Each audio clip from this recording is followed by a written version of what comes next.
Well, hello everyone, and welcome to a very special edition of Holiday Stories on our bedtime story platform. I couldn't let the season go by with some holiday stories, a few Christmas stories, and on another page you'll find some Hanukkah stories. Both wonderful, wonderful stories for this time of year.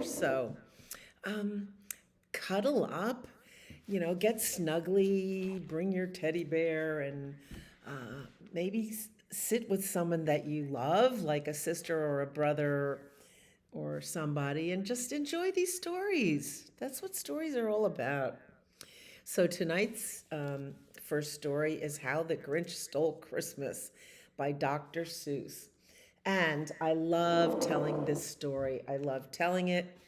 And yeah, sometimes I like that cartoon version of it. I certainly don't like the movie that they made, that had like real people or something. But the cartoon version, because I like the songs. You're a mean one, Mr. Grinch. You're rotten through and through. I love singing that song.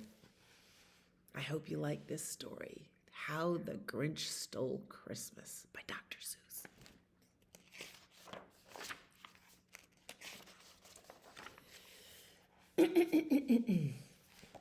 Every Who down in Whoville liked Christmas a lot. But the Grinch, who lived just north of Whoville, did not. The Grinch hated Christmas, the whole Christmas season. Now, please don't ask why. No one quite knows the reason. It could be his head wasn't screwed on just right. It could be, perhaps, that his shoes were too tight.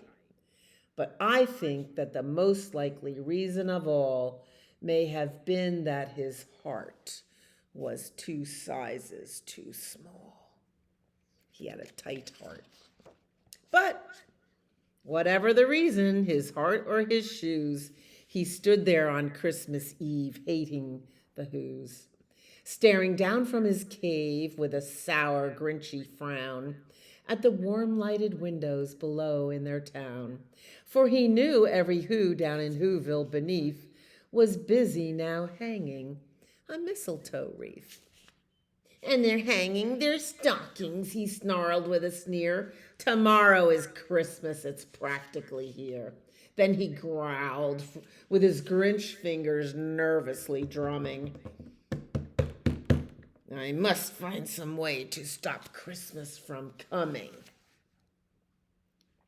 For tomorrow, he knew, all the Who girls and boys would wake bright and early. They'd rush for their toys. And then, oh, the noise. Oh, the noise, noise, noise, noise. That's one thing he hated, the noise, noise, noise, noise. Then the Who's, young and old, would sit down to a feast, and they'd feast, and they'd feast, and they'd feast, feast, feast, feast. They would feast on Who pudding and rare Who roast beast, which was something the Grinch couldn't stand in the least. And then they'd do something he liked least of all. Every Who down in Whoville, the tall and the small, would stand close together with Christmas bells ringing. They'd stand hand in hand, and the Who's would start singing. They'd sing, and they'd sing, and they'd sing, sing, sing, sing. And the more the Grinch thought of this Who Christmas thing, the more the Grinch thought, I must stop this whole thing. Why, for 53 years I've put up with it now. I must stop this Christmas from coming. But how? Then he got an idea. An awful idea. The Grinch got a wonderful, awful idea. I know just what to do, the Grinch laughed in his throat, and he made a quick Santa Claus hat and a coat. And he chuckled and clucked, what a great Grinchy trick. With this coat and this hat, I look just like Saint Nick. All I need is a reindeer. The Grinch looked around, but since reindeer are scarce, there was none to be found. Did that stop the old Grinch? No. The Grinch simply said, if I can't find a reindeer, I'll make one instead.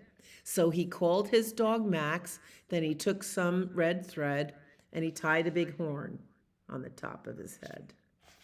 Then he loaded some bags and some old empty sacks on a ramshackle sleigh and he hitched up old Max. Then the Grinch said, "Giddy up!" And the sleigh started down toward the homes where the Who's lay a snooze in their town. All their windows were dark, quiet snow filled the air. All the Who's were all dreaming sweet dreams without care. When he came to the first little house on the square. "This is stop number 1," the old Grinchy Claus hissed, and he climbed to the roof, empty bags in his fist. Then he slid down the chimney, a rather tight pinch, but if Santa could do it, then so could the Grinch. He got stuck only once for a moment or two, then he stuck his head out of the fireplace flue, where the little Who stockings all hung in a row. "These stockings," he grinned, "are the first things to go." Then he slithered and slunk with a smile most unpleasant around the whole room, and he took every present. Pop guns and bicycles, roller skates, drums, checkerboards, tricycles, popcorn and plums. And he stuffed them in bags. Then the Grinch very nimbly stuffed all the bags, one by one, up the chimbley. Then he slunk to the icebox. He took the Who's feast. He took the Who pudding. He took the roast beast. He cleaned out that icebox as quick as a flash. Why, that Grinch even took their last can of Who hash. Then he stuffed all the food up the chimney with glee. "And now," grinned the Grinch, "I will stuff up the tree." And the Grinch grabbed the tree and he started to shove when he heard a small sound like the coo of a dove. He turned around fast and he saw a small Who, little Cindy Lou Who was not more than 2. The Grinch had been caught by this tiny Who daughter who'd got out of bed for a cup of cold water. She stared at the Grinch and said, "Santa Claus, why? Why are you taking our Christmas tree? Why?" But that old Grinch was so smart and so slick, he thought up a lie and he thought it up quick. "Why, my sweet little tot," the fake Santa Claus lied, "there's a light on this tree that won't light on one side. So I'm taking it home to my workshop, my dear. I'll fix it up there and I'll bring it back here." And his fib fooled the child. Then he patted her head and he got her a drink and he sent her to bed. And when Cindy Lou Who went to bed with her cup, he went to the chimney and stuffed the tree up. Then the last thing he took was the log for their fire. Then he went up the chimney himself, the old liar. On their walls he left nothing but hooks and some wire. And the one speck of food that he left in the house was a crumb that was even too small for a mouse. Then he did the same thing to the other Who's houses, leaving crumbs much too small for the other Who's mouses. 3,000 feet up the side of Mount Crumpet, he rode with his load to the tip-top to dump it. "Pooh-pooh to the Who's," he was grinchiously humming. "They're finding out now that no Christmas is coming. They're just waking up. I know just what they'll do. Their mouths will hang open for a moment or two. Then the Who's down in Whoville will all cry, boo-hoo." That's a noise, grinned the Grinch, that I simply must hear. So he paused, and the Grinch put a hand to his ear. And he did hear a sound rising over the snow. It started in low, then it started to grow. But the sound wasn't sad. Why, this sound sounded merry. It couldn't be so, but it was merry, very. He stared down at Whoville. The Grinch popped his eyes, then he shook. What he saw was a shocking surprise.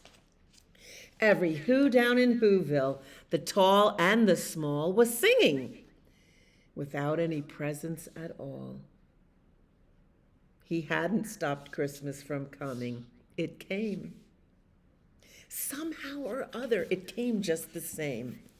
And the Grinch, with his Grinch feet ice cold in the snow, stood puzzling and puzzling. How could it be so?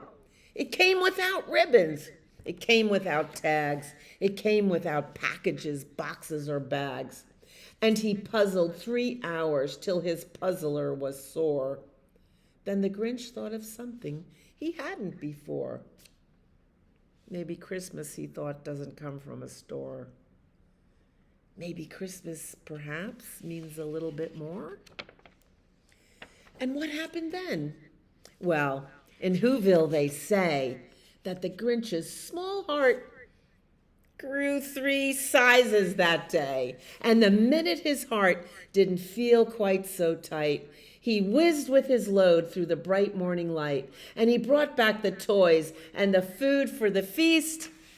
And he himself, the Grinch, carved the roast beast. Don't you love it? Don't you love the way Miss Debbie tells that story? I do. That's a great one. That's what we call a classic. Oh, so I am going to do a small story in between the next big story. And this one is called Who is Coming to Our House? By Joseph Slate, illustrated by Ashley Wolf. I know you can find books by Ashley Wolf in our library. I just was looking at them the other day. Oh, who is coming to our house? Do you think it's Santa? Let's see. Oops, here's a little stable or a barn. The sun is rising. Maybe it's Christmas morn. Who is coming to our house? Someone, says Mouse. Make room, says Pig. I will butt aside the rig, said Goat. Get out the way. We must clean, says Lamb. Dust the beams, says Ram. Who is coming to our house? Someone, says Mouse. Sweep the earth, says Chick. Stack the hay, says Goose, and quick. Spin new webs, said Spider. I will line the crib with eider. Eider down our goose feathers. Makes it a soft. You may have a blanket with goose feathers. Who is coming to our house? Someone, says Mouse. Someone's coming from afar. I will nose the door ajar. But it is dark, says Cat. They will never come, said Rat. Yes, they'll come, says Mouse. Someone's coming to this house. I will lay an egg, says Hen. I will spread my tail for them, says Peacock. Who is coming to our house? Mary and Joseph, whispers Mouse. Mary was pregnant, and they needed a place to stay. Welcome to our house. And there is the birth of baby Jesus. The end. So that's a nice one, too. Okay. You ready for more? Okay, I am too. Oh, the Polar Express. So, do you know on our big, beautiful world, in our big, beautiful world, we have the top of the world and the bottom of the world. And the top of the world is called the North Pole, and the bottom is the South Pole. So, if you think of a straight line through the Earth, oh, there's my head could be the Earth. And then sometimes the Earth turns on its pole or on its axis.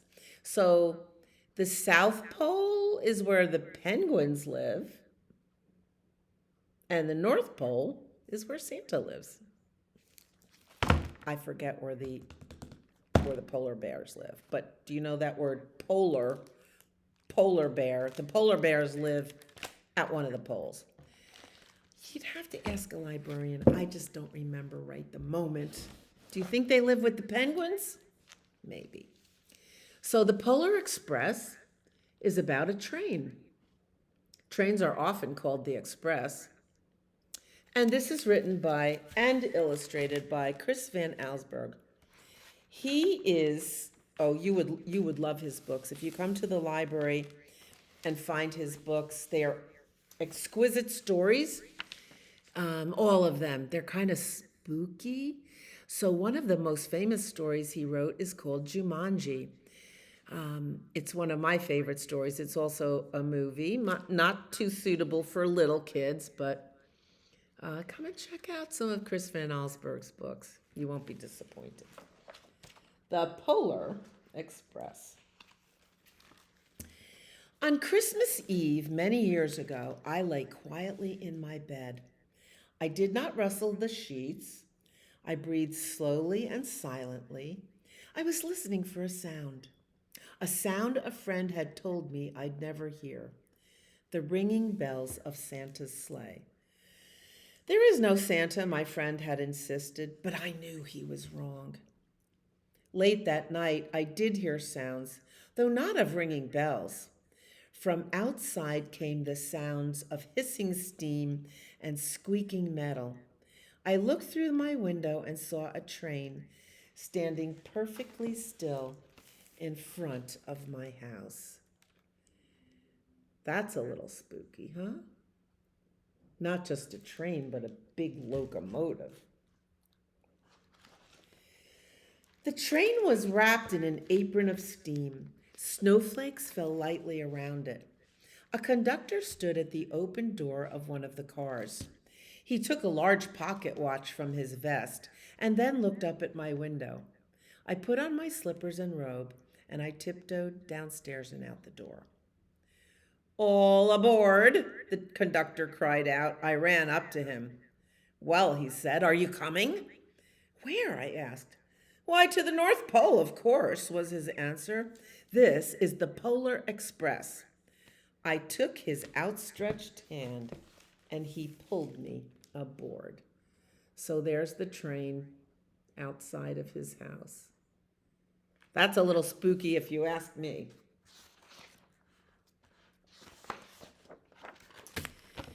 The train was filled with other children, all in their pajamas and nightgowns.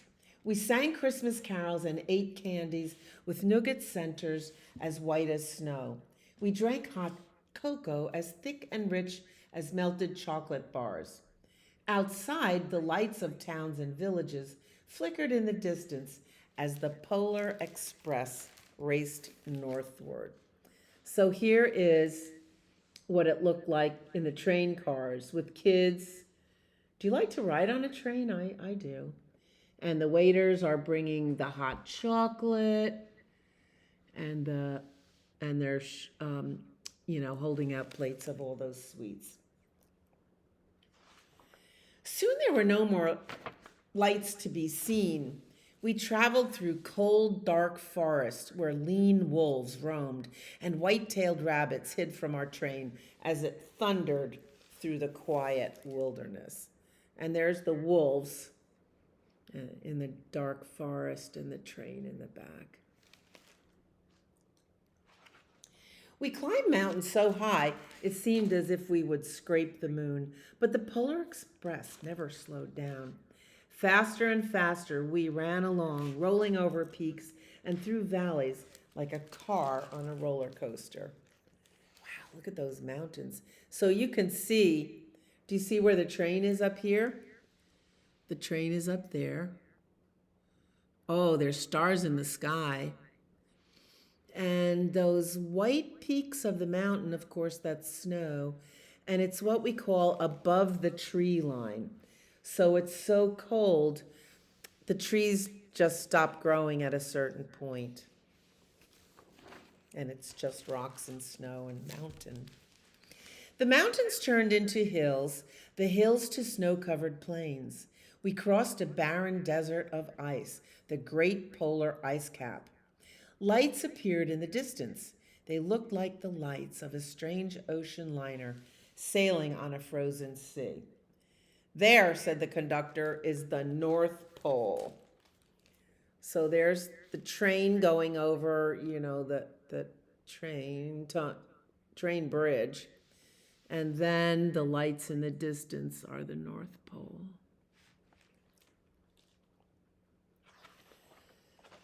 The North Pole, it was a huge city standing alone at the top of the world, filled with factories where every Christmas toy was made. At first, we saw no elves. They are gathering at the center of the city, the conductor told us. That is where Santa will give the first gift of Christmas. Who receives the first gift? We all asked. The conductor answered, he will choose one of you. And here's the train coming into the city.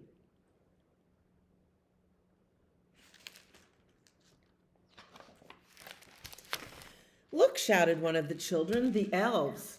Outside, we saw hundreds of elves. As our train drew closer to the center of the North Pole, we slowed to a crawl, so crowded were the streets with Santa's helpers. When the Polar Express could go no further, we stopped and the conductor led us outside.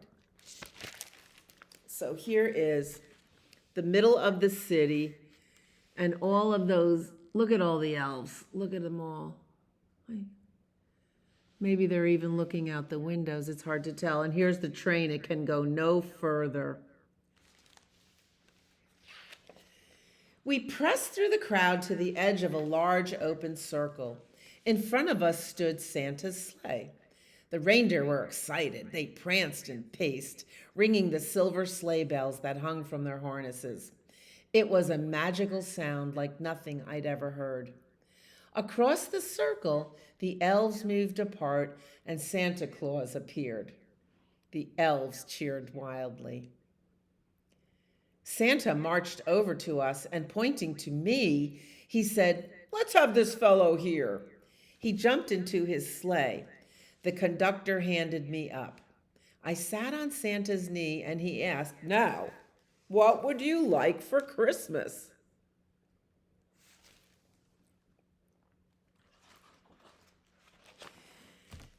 I knew that I could have any gift I could imagine. But the thing I wanted most for Christmas was not inside Santa's giant bag. What I wanted more than anything was one silver bell from Santa's sleigh. When I asked, Santa smiled.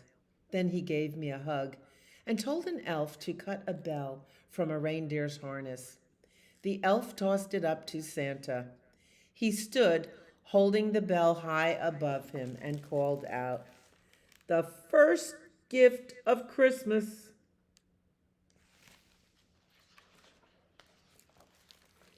A clock struck midnight as the elves roared their approval.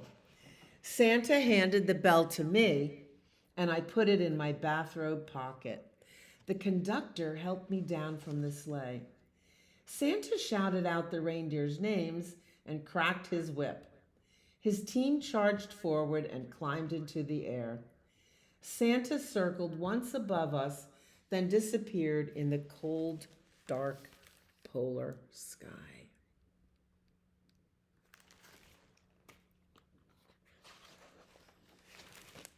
As soon as we were back inside the Polar Express, the other children asked to see the bell. I reached into my pocket, but the only thing I felt was a hole. I had lost the silver bell from Santa's sleigh. Let's hurry outside and look for it, one of the children said. But the train gave a sudden lurch and started moving. We were on our way home. It's kind of a sad feeling. It broke my heart to lose the bell. When the train reached my house, I sadly left the other children. I stood at my doorway and waved goodbye. The conductor said something from the moving train, but I couldn't hear him. What? I yelled out. He cupped his hands around his mouth. Merry Christmas, he shouted. The Polar Express let out a large blast from its whistle and sped away. On Christmas morning, my little sister Sarah and I opened our presents. When it looked as if everything had been unwrapped, Sarah found one last small box behind the tree. It had my name on it. Inside was the silver bell. There was a note. Found this on the seat of my sleigh, signed Mr. C. Fix that hole in your pocket. I shook the bell. It made the most beautiful sound my sister and I had ever heard. But my mother said, "Oh, that's too bad." "Yes," said my father, "it's broken." When I'd shaken the bell, my parents had not heard a sound.